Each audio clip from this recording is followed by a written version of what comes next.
Hey guys, I'm Old Painless, and today we're switching things up on my channel. Instead of a normal review, we're going to be looking at two of the big names in third-party Dinobots. Of course, I'm talking about Gigapower Guttur and Fanstoys Sever. Now, both of these figures have been out on the market for a couple months now, maybe even up to a year at this point, so I won't be going over things like transformation. There's plenty of resources out there. You know, it just feels a bit redundant at this point. But what I really want to do is take the opportunity to show off these figures, which I own both at this point.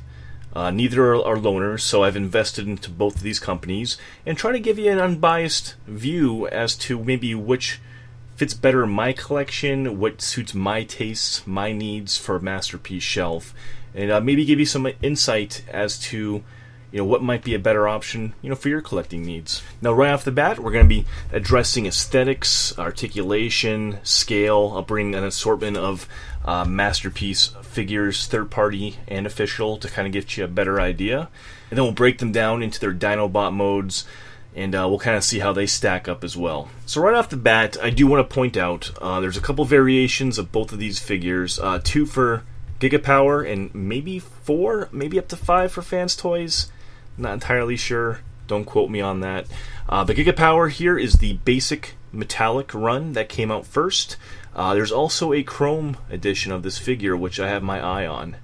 And if you notice, all the gold plating on the Dinobot limbs, the toes, the scales, the tail, and whatnot, all really nice sort of metallic gold paint versus the chrome on Sever.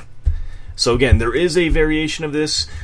This actually is a very comparable looking gold chrome finish instead. So in case you are looking for this aesthetic, but with this chrome finish, Gigapower has you covered. The other aesthetic change that you'd find on the Gigapower chrome version is that the red along the torso here is actually also done in a more of a metallic chromed finish.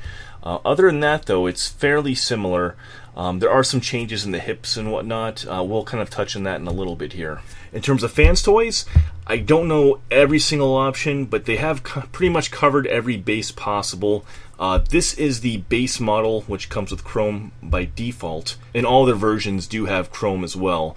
There's a Diaclone version, I believe. There's a G2 version. They have the X version, which is really cool. So in case you kind of like this more metallic painted gray on Gigapower, well, these guys got you covered because they have a silver finish on the X version, which gets you a really premium kind of high gloss finish instead of having this matte gray. So again, a lot of choices and different looks from both companies. A lot more obviously from Fanstoys, but to be fair, these guys have been producing third-party products as well as their Dinobots for a bit more or a bit longer at this point. This is actually their third Dinobot that they released in their line. This is the first from Gigapower. So let's check out some articulation. We'll start off with Gigapower. The head's in a ball joint, so you do get plenty of left and right motion. Not much going up or down, although you can kind of cheat it with this neck joint if you kind of unhinge this chest plate from it. Arms are on ratchets. They get a little tighter, the ratchets, as you move upwards, but as you kind of move down, they do kind of loosen up a little bit. And that's been one of the complaints with this particular figure. I know the chrome version does address the shoulders. They do give it additional and tighter ratchets within that joint. So that's one perk of going for the second release with the chrome on Gigapower. You do get nice clicking ratchets for the elbow joint, nice 90 degrees, as well as an upper bicep swivel. The hands are on a rotation, and you do get a nicely articulated hand here. All four fingers are on a based pinned hinge, and with the one additional point of articulation at a second knuckle. They work pretty well, but they are a little bit loose, and you do get a ball jointed thumb with no additional hinge in there, but they hold their weapons pretty well. It's articulated pretty nicely. You may need to future polish that, though, just to get you a stronger, less floppy finger joint. The waist is on a non-ratcheted rotation, although it's pretty tight. Hips are on ratchets. You do have skirts front and back.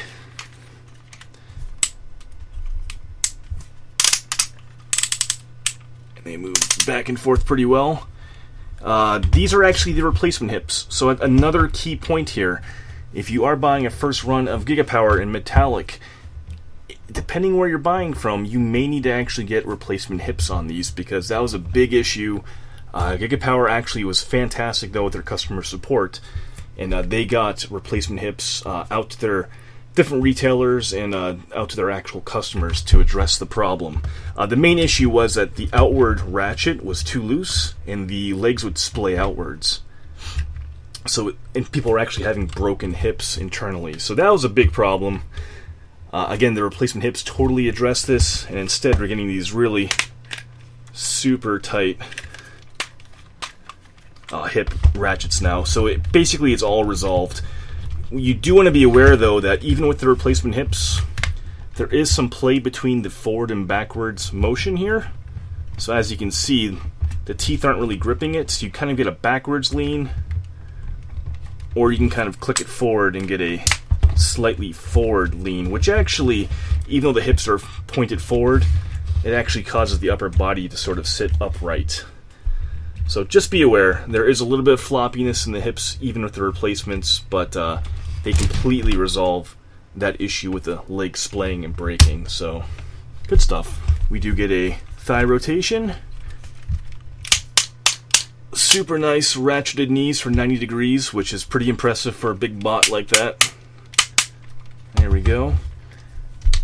And then you do get some upwards and downwards toe articulation, and some ever so slight sort of heel rotation here.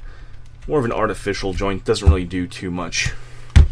You can also sort of adjust the wings a little bit if you want to. There's a single joint here that splits the actual tail piece, and then they're attached via a joint on the back. Now for Fanstoys, we have pretty similar articulation, although we're getting a swiveled hinged head, which is pretty nice. Plenty of upward motion, a little bit of down, and obviously the full rotation on the head joint right there. We do get really nice multi-ratcheted and tight shoulder joints. Upper bicep swivel, single bend elbow for 90 degrees. Similar hands for what we saw in Gigapower. Pinned at the base knuckle with the one additional pin at each finger joint, and then we do get a ball jointed thumb. These fingers are much tighter, so there aren't really any issues in terms of sort of floppiness on these. Get a ratcheted waist. Hip skirts per usual. Super tight ratchets forward and back. There really isn't any kind of forward or back swaying that we're getting on the Gigapower. And the outwards are held on via friction, unlike Gigapower, which is actually ratcheted. But these friction joints feel pretty nice. Knees get you 90 degrees, just like Gigapower. Nice articulation there. And then lastly, we do get a bit more of a ankle rocker, kind of a fake ankle rocker, but the toe does move up and down, which moves this whole chunk, which is die cast, and kind of lets you potentially get some more stability. It does break the sculpt quite a bit. It's not something that I particularly use, but it is there, and it's worth noting. In terms of the tail articulation, you do get similar movement as we had on Gigapower. There's a joint here, as well as an additional joint there. So it gets you pretty much any type of pose you'd really want for your shelf. So right off the bat, just comparing articulation, they both have equal movement for the most part. I mean, really, they stack up very, very well. I do think because Fanstoys is a bit more established and they've had multiple figures under their belt, specifically at this big scale, so they kind of understand tolerances and how to sort of fine-tune those joints a bit more. I have to give the advantage for articulation just because of the polish to Fanstoys. It's really not a knock on Gigapower. Again, this guy feels great in hand, but just having tight joints like in the hips, again, even though these are replaced, not having to deal with swaying of the upper body backwards or forwards, having tighter teeth on the shoulder ratchets, it gets you just much more flexibility. Oh, by the way, you have a nice outward ratchet on Sever, as well as Guttur, although Guttur gets you fewer clicks. Again, it's just sort of the finer tuning of joints and ratchets that gives Sever the edge. I do think Gigapower can kind of get you any kind of pose, stoic or dynamic that you're looking for. It just doesn't feel as sturdy as what you got in a more established figure like Sever here. So with that being said, though, there's a lot going on here in terms of aesthetics that differentiate these figures. I guess we'll start off going from head to toe, and we'll kind of analyze aesthetics on each of the figures. Fanstoys really bothers me. This head sculpt, for my taste, is a complete failure. In fact, I think it really is one of the worst third-party head sculpts I have on my shelf. He has that duck face, pouty lip kind of look. He looks really derpy, to be perfectly honest. And the shape of the helmet is not very Slag-esque. I think the head overall is just not a very good representation of the character. Luckily, though, Fanstoys does have replacement heads coming for this figure. They're Swoop and Slag and Snarl. They're all coming with their rendition of Grimlock. And I will say the new head looks 1,000 times better. It's not just a replacement face, but they actually have a replacement bucket head as well. So it looks super, super G1 accurate, and it's much better. But as is, if you're buying this figure, that's the head you're getting. It's pretty rough. Oh, and by the way, you do get a replacement face as well for kind of like a screaming pose. That does come also in the box. I'm not really going to be pulling out too many of the accessories. We'll talk about them later on, but I don't really want to break too much into that. And then we get to Guttur, and this head sculpt actually works a lot better for me. Although I have to say, it doesn't really feel like it represents the character very well. I think Gigapower did a much better job of creating a more organic-looking face. It looks more natural, the eye shape is better, the mouth looks much nicer. It just doesn't look like the actual character, and that's really the main thing that sort of irks me about this head sculpt. But for my taste, this does work a bit better. Again, I just don't feel like it's very representative of the character that we know from the cartoon. And we'll actually touch on that a bit later as well. But just for a heads up, again, you do get a replacement head with a more sort of calm-looking face, in case that maybe suits your needs a bit better. But again, the same sort of face shape, head sculpt, etc. But this one does work a bit better for me. And now, just looking at different details, I love the sculpting work that Gigapower did. There's a lot of nice sculpted detail throughout the entire body, throughout the actual torso right there. Nice clear plastic with the gold sculpted detail below on that chest piece with some red paint on the front there as well. And then you get some nice breakup with gunmetal grays and sort of silvers and going into the abdomen and whatnot. It looks very good. Coming over to Sever here, again, same type of red finish throughout. Some clearish plastic, although a bit darker. We get some sort of gold detailing underneath there as well. And some silver accents. That doesn't feel very G1 to me, but still looks pretty good. One nice detail on Gigapower is that you have a giant chest, but it does open up to reveal some bonus little sculpted wiring and sort of mechanical details. So that's kind of cool. It's not anything I've ever shown off on my shelf, though, so it's kind of a nice little Easter egg, but not something that I really care about. Moving down to the waist here, you can see that Gigapower is going for the toy-centric black waist and pelvis with the silver, red, and blue and yellow details. Super cleanly done, looks very good. And then we're getting more of the red finish from the cartoon on Fanstoys. A lot of good sculpted details, some nice, again, paint accents. It looks really good. You're going to start seeing a trend here where Fanstoys feels more cartoon-centric, Gigapower feels more G1 toy-centric. So that's something to keep in mind. And again, we're going to touch on that even more as we work our way down these figures. One thing worth noting is that the waist on Sever is kind of a metallic red finish, which looks really good, but it doesn't really quite match the red plastic on the chest or the pelvis there. So, just a little bit off. While we're talking about the torsos, though, much different proportions. You're getting a super barrel-shaped chest on Guttur versus a more sort of V-shaped, streamlined look on Sever. So that's been a point of contention for these two figures and what people have sort of liked and disliked. I really like and appreciate the scale that Gigapower is going for, so this feels appropriate, this design. I don't mind this, but I know a lot of people have sort of been turned off by the the big-chested look there. It's pretty imposing. I mean, if you have MP Ultra Magnus in your collection, this guy basically stands head-to-head and looks even beefier. This guy has more of a streamlined look to him with an actual, what feels like a real waist and sort of rib cage. It's not as protruding and feels a bit more balanced. Again, a little bit more accurate to what we saw in the G1 cartoon. This feels like a toy update with sort of a unique take on the character. Moving our way down to the legs here, this is a key differentiating factor.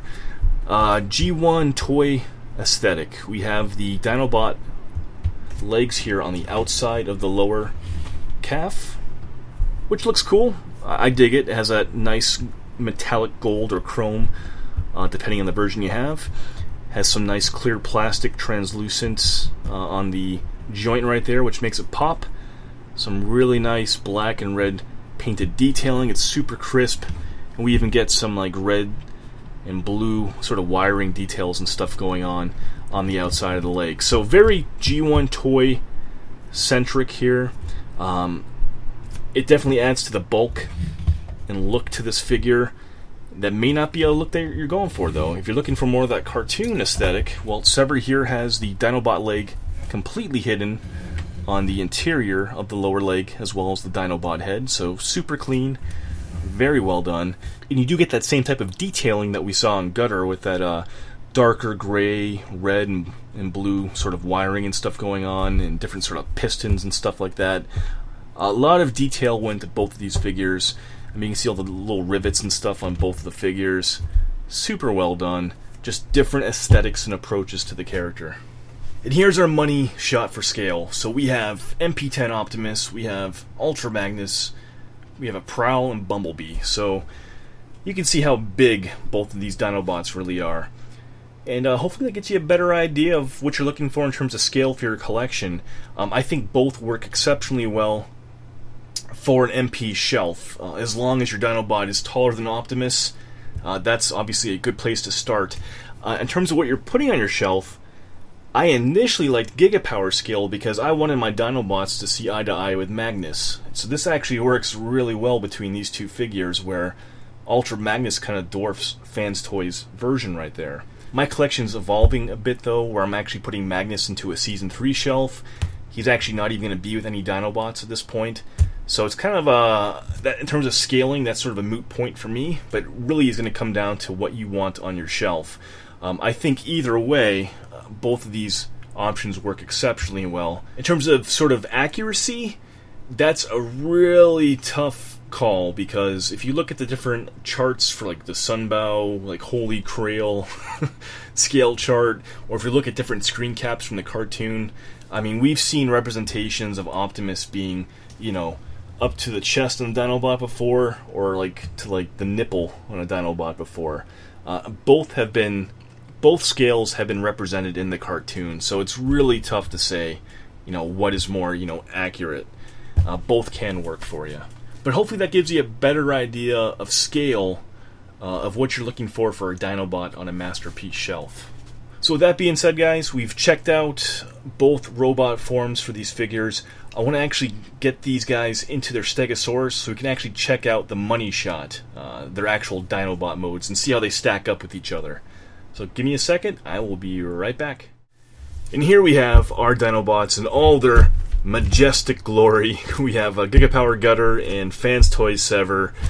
And honestly, as divisive as the robot modes have been, I mean, in these Dinobot forms here, these guys look fantastic. Very different aesthetics, though. We're going to point out some differences, but you can definitely tell, aside from just sort of the paint finishes and the little flourishes, as well as the chrome versus metallic paint, there are some differences here that I do want to point out. So let's jump into it. So right off the bat, the body shapes are going to be a bit different, and that's, I think, worth noting. You get a really sort of bulky, I wouldn't say potato-shaped like a Scoria on Guttur, but it's definitely a big bot from head to tail here. Let's get him a little bit more in frame. but pretty impressive in terms of just overall bulk and size. The front here feels like it has a nice bulk to it as well. It kind of starts from the head and really tapers out in both directions. Looks very nice. Whereas Sever, I feel like it's a bit more cartoon accurate once again. Just the proportions of it. It does taper outwards towards the body from head to midsection, but there's a bit more of a curve kind of coming down here, and it kind of curves up at an angle like this on the body. So it just has different sort of lines to it, which is it's interesting. It's a different take on the body here for the Dinobot. Head sculpts are a little bit different too. A little more angular on this guy. Has sort of a nice flat edge for the upper jaw. Ratcheted mouth, by the way, which is pretty cool. Pretty clicky. You do get left and right motion, and you actually can have him look up, but it completely breaks the sculpt, which is a real bummer. But you do have that articulation at the cost of the actual look of the figure. So that's a bummer, but good articulation there. Again, I think more of a toy-focused head sculpt here. It still looks equally good in its own right. Maybe not quite as fierce. I feel like the eyes are a bit kind of like a Care Bear kind of look. They're sort of big and bright. They look kind of, I wouldn't say derpy, but they look friendly almost. But you do get an opening mouth. You actually get a movable cannon on the inside, which is pretty cool. Sever does not have that feature. And you do get left to right motion as well. And you actually do get a joint for an upwards look without breaking the sculpt. So, thumbs up there for Gigapower on that head articulation. I think that works pretty well.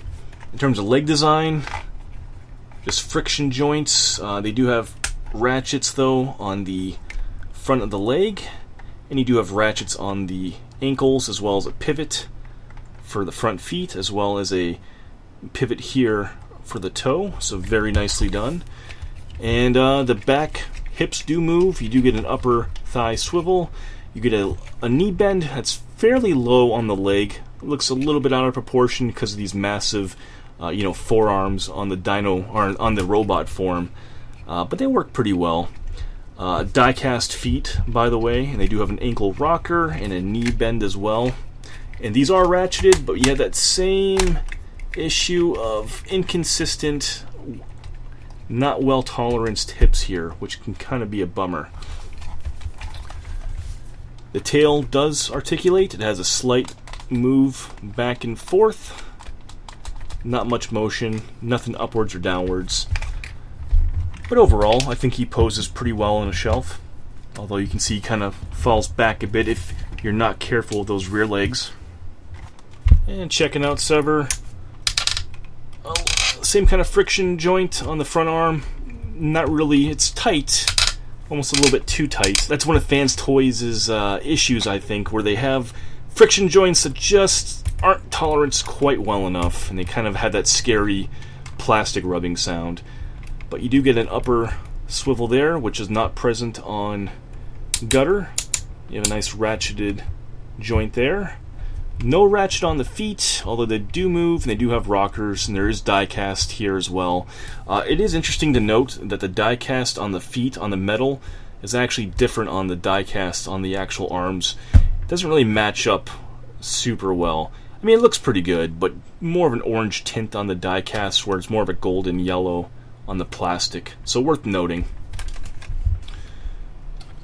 Again, super nice joints here, or ratchets on the hips.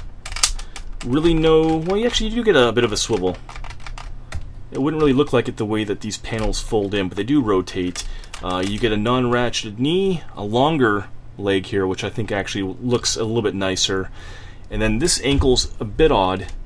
It does sit on the back of the forearms in the robot mode, which is a complaint for some people. But the way it transforms, you can kind of get this angled. Maybe if you want more of a dynamic pose or something, but it does break the sculpt a little bit, so you want to be mindful of that. And no die-cast actually in this foot that I can tell, but you do have a ball-jointed rocker. Coming to the tail, you get a bit more articulation as well as two joints here and here, so nice articulation. You do get some additional up and down motion too, which is kind of nice. Although again, it breaks the sculpt here if you bring it downwards, if you bring it down too far. If you notice, it does tend to split here at this joint. And no matter what I do to kind of squeeze these joints together, they don't ever want to peg in properly. So that's kind of an odd tolerance issue for that part right there. And just for some scale comparisons, you can see we have Wheeljack here with MP Bumblebee next to our Sever and Guttur. And again, I think both of these options work fantastically well for a masterpiece shelf, especially the Dinobot modes here. But again, the robot modes look pretty slick as well. But you can see these are big Dinobots. I mean, they really dwarf, especially Bumblebee here, the masterpiece cars, and they look great on a masterpiece shelf. So you really can't go wrong either way when you get down to it. I think both are pretty nice options. So that leads me into my final thoughts here. I'm going to touch upon some things like transformation, QC issues that I've had personally, and things that I've heard about as well. And I'll kind of come to a conclusion with you guys in terms of which figure I prefer.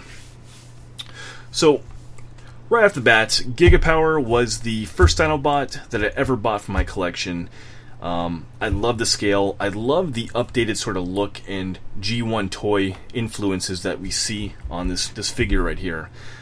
It does come with a bunch of extra little bonuses, so in case you do buy the metallic version, it's not present with the chrome version of this guy. But you get a bunch of sort of flame accessories, like rubber flame for the feet, rubber flame effect for the sword, as well as the gun barrel. So really cool stuff. Gigapower did some really impressive bonuses and little quirks and stuff that they included for this figure for their first release. And I think for the most part, I've been exceptionally happy with this. I, in particular, love the scale. I really love the unique take and stylization that they went ahead with this figure.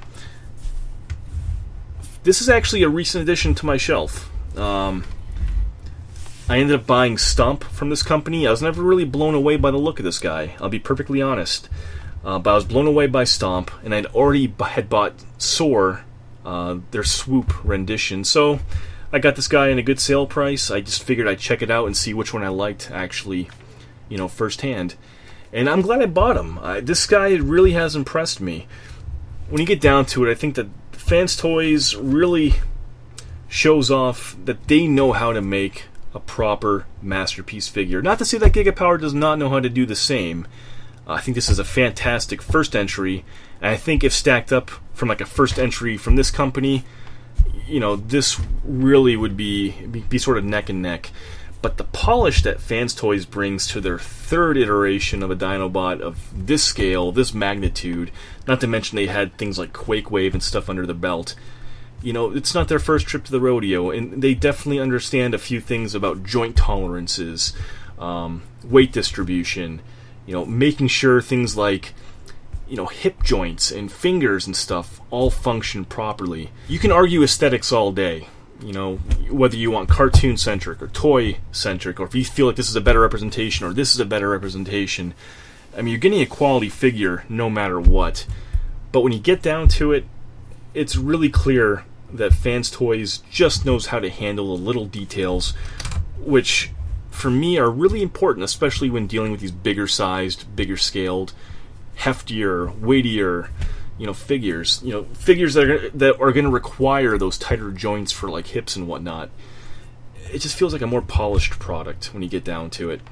Now, with that being said, I do want to point out some of the headaches I've had with these different figures. I've already mentioned the replacement hips on Guttur, so if you are going in for this look and you like the metallic version, be mindful, you might have to contact Gigapower or maybe your retailer about getting replacement hip joints. I don't know if the newer versions of this have corrected that. If you do go for the chrome version of Gigapower, the proper hips are already installed, so no worries there. I do actually recommend going for chrome as well because they've addressed some of the other issues like improving the shoulder joints as well. So that's really been my only major issue with Gigapower, was just the hips. If you do go that way and you do want to replace the hips, it's not an overly complicated process, but it does take a good 30-40 minutes or so, because you have to essentially disassemble the entire torso to actually get access to the hip area. So it's pretty hands-on, and if you're intimidated by taking apart a product, I don't recommend doing that fix yourself. Go for the chrome. I think if you do, you're going to love this product. Coming to this guy, one thing I do want to point out is that I do have the stomp panels included. So these are little bonuses that don't come installed, and they don't come included with Sever. You have to actually buy their sludge in order to get that. So what that means for you is that out of the box, you're going to be getting a big nasty hole right there. And if that bothers you, what's worth pointing out then? If it doesn't bother you, because if you have it on a shelf like this and you're never going to see it, then whatever. I guess it doesn't really matter at that point. But if you end up buying this, chances are you'll be all in for the rest of their line.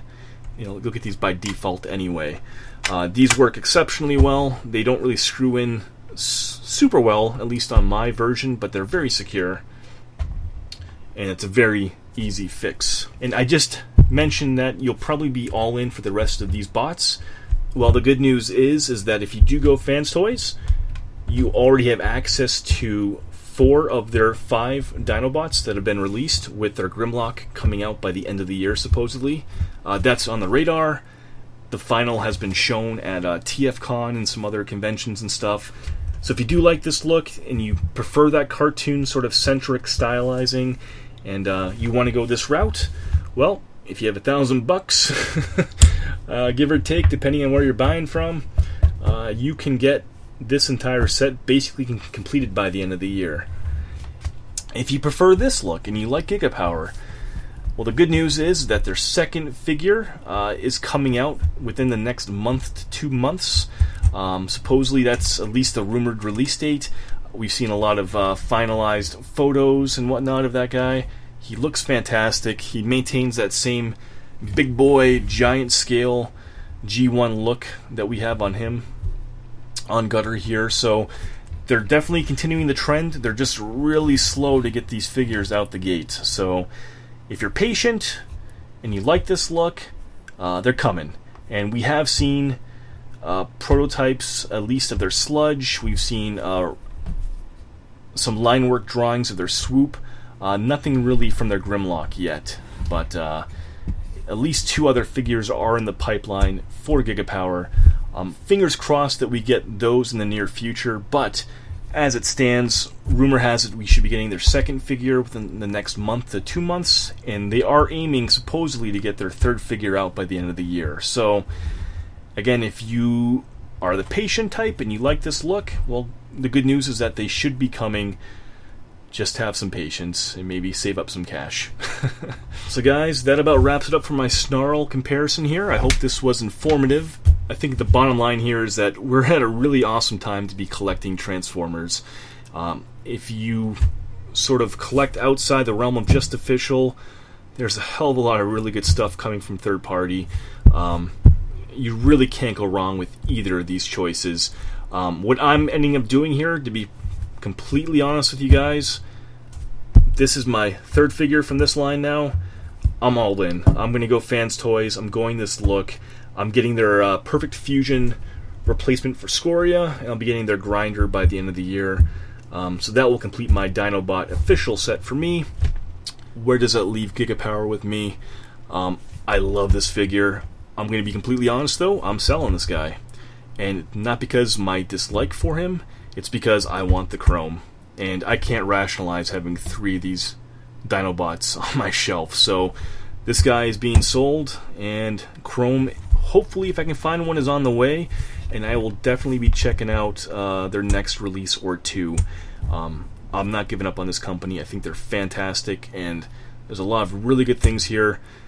Hopefully their next release will amp up the production quality and the QC, and we're going to see a lot of refinements, and it's going to blow us all away. But until then, guys, happy shopping. I hope this helped you out, and you can pick a Dinobot collection that's going to fit your shelf. Have a great night, guys.